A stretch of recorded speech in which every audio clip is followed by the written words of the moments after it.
Darcy's music is really different. It's definitely a tricky one to put one label on because he's running the gamut of exploration with writing and arranging. He's really amazing. We did some of the music from the Brooklyn Babylon project, which I think translates better when you see the whole project with the lights and the music and the guy painting while we're playing. It's a really incredible project, so I hope everyone gets a chance to see that.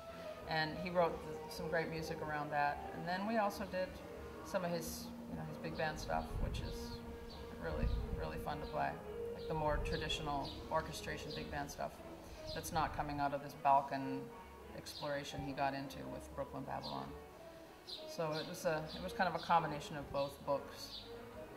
It was fun.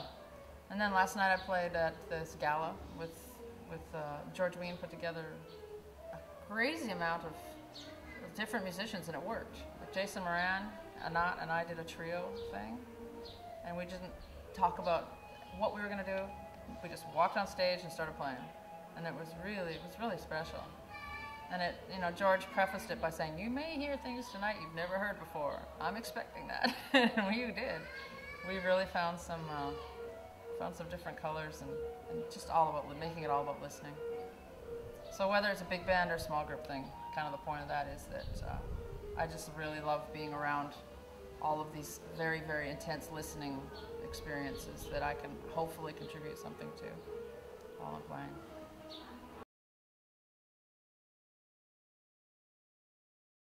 Yeah, and it's a lost art, I'm afraid, with all of the hyper technology we have today. I think people have a hard time just losing themselves in things.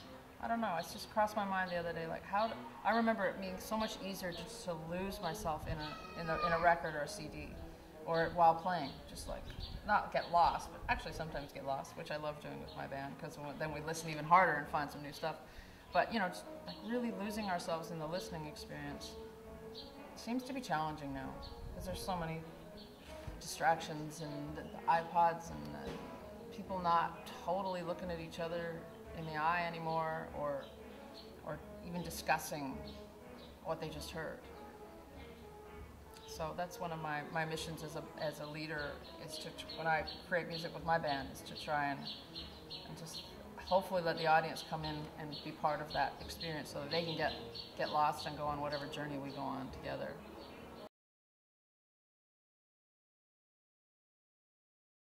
Gary and I are really tight, and John, my husband, as well.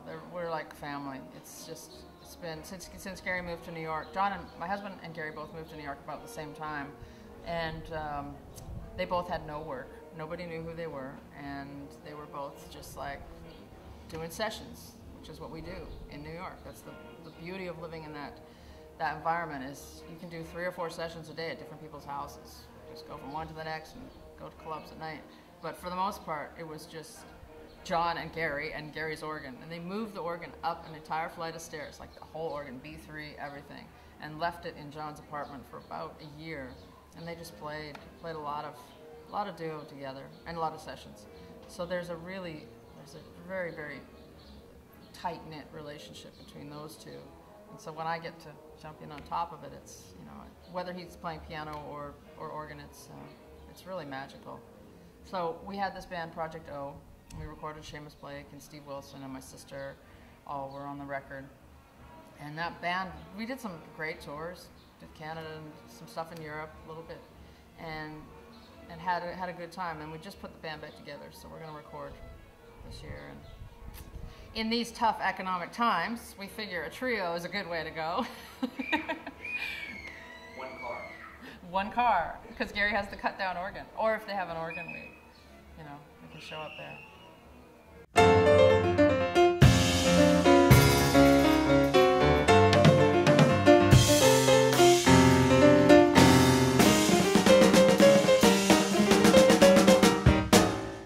Hi, my name's Ingrid Jensen. To check out more videos, go to JazzTimes.com.